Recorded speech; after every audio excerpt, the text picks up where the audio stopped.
بسم اللہ الرحمن الرحیم۔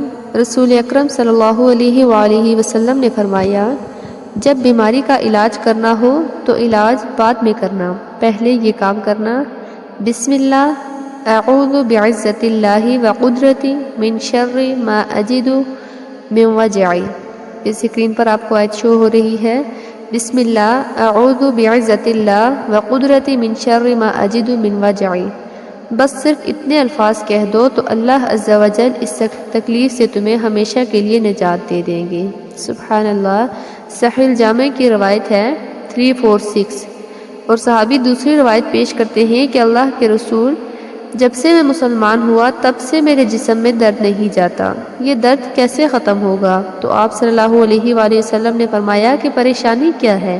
کہاں درد ہوتی ہے وہاں ہاتھ رکھو اور 3 مرتبہ پڑھو، بسم اللہ بسم اللہ بسم اللہ، اور پڑھنے کے بعد یہ الفاظ پڑھو جو رسول اکرم صلی اللہ علیہ وآلہ وسلم نے جیسے سکھائی: اعوذ بعزت اللہ وقدرتی من شر ما اجد واحاذر۔ اس اسکرین پر آپ کو شو ہو رہے ہیں، ایک بار پھر دیکھ لیں: اعوذ بعزت اللہ وقدرتی من شر ما اجد واحاذر۔ صحیح الجامع کی روایت ہے 3839۔ صحابی کہتے ہیں کہ جب میں نے یہ دم کیا تو پھر دوبارہ زندگی میں کبھی مجھے درد نہیں ہوا۔ سبحان اللہ، دیکھیں کتنی بڑی بات۔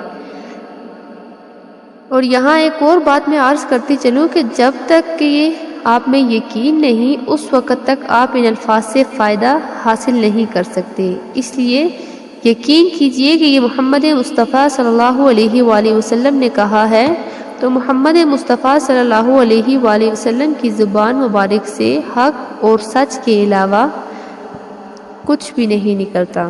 یہاں ایک اور چھوٹی سی بات عرض کروں کہ آپ نے کبھی سوچا کہ کسی انسان کی آنکھ میں تیر لگے اور اس کی آنکھ کا ڈیلا بھی باہر نکل آئے تو کیا اس کی آنکھ دوبارہ ٹھیک ہو سکتی ہے؟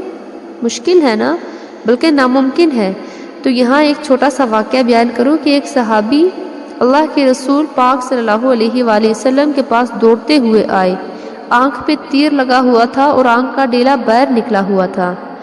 آپ نے بسم اللہ پڑھ کر اپنے ہاتھ مبارک سے پہلے ان کے آنکھ کا ڈیلا برابر کیا اور پھر اپنا لعاب مبارک لگایا تو وہ آنکھ ٹھیک ہو گئی۔ بلکہ ٹھیک ہی نہیں، وہ آنکھ ایسی ٹھیک ہوئی کہ صحابی کہتے ہیں کہ اس کے بعد مجھے پتہ ہی نہیں چلا کہ میری داہنی آنکھ میں تیر لگا تھا یا بائیں آنکھ میں تیر لگا تھا۔ سبحان اللہ۔ تو کون ہے صحابی جس نے قتل کیا تھا اس یہود کو جو اللہ کے رسول کے خلاف بدزبانی کرتا تھا؟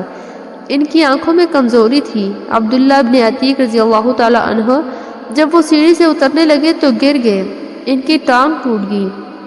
اس وقت تو وہ بیٹھ گئے گدھے پر، لیکن جب اللہ کے رسول پاک صلی اللہ علیہ وآلہ وسلم کے پاس پہنچے تو ان سے اترا نہیں جا رہا تھا۔ صحابہ کو کہا کہ ذرا اتارو۔ اللہ کے رسول حرکت نہیں کر رہے، تو اللہ کے رسول صلی اللہ علیہ وآلہ وسلم نے فرمایا کہ پریشان نہیں ہونا، اپنی ٹانگ سیدھی کرو۔ کہا رسول صلی اللہ علیہ وسلم اتنی ہمت بھی نہیں ہے کہ ٹانگ سیدھی کروں۔ آپ نے کہا ٹھیک ہے۔ آپ نے کیا کیا؟ بسم اللہ پڑھ کر ہاتھ پھیرا تو وہ ایک دم سے اٹھ کے کھڑے ہو گئے۔ تو کہتے ہیں کہ پھر مجھے پتہ ہی نہیں چلا کہ میری داہنی ٹانگ ٹوٹی تھی یا بائیں ٹانگ ٹوٹی تھی۔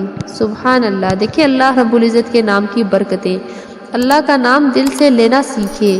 اللہ کے نام کی جو برکتیں ہیں وہ کون پہچانتا ہے؟ اور جو ان برکتوں کو حاصل کرنا چاہتا ہے وہ یقین کے ساتھ کرے۔ یقین کے ساتھ کوئی بھی کیا ہوا کام رائے گاہ نہیں جاتا۔ تو ناظرین، یہ تھی ہماری آج کی چھوٹی سی ویڈیو۔ امید کرتی ہوں کہ ہماری یہ ویڈیو آپ کو پسند آئی ہوگی۔ ویڈیو پسند آئی تو ویڈیو کو لائک اور چینل کو سبسکرائب ضرور کیجیے گا، اور ثواب کی نیت سے اس کو آگے شیئر بھی ضرور کیجیے گا۔ تب تک کے لیے اللہ حافظ، وآخر دعوانا ان الحمد للہ رب العالمین۔ آمین آمین آمین۔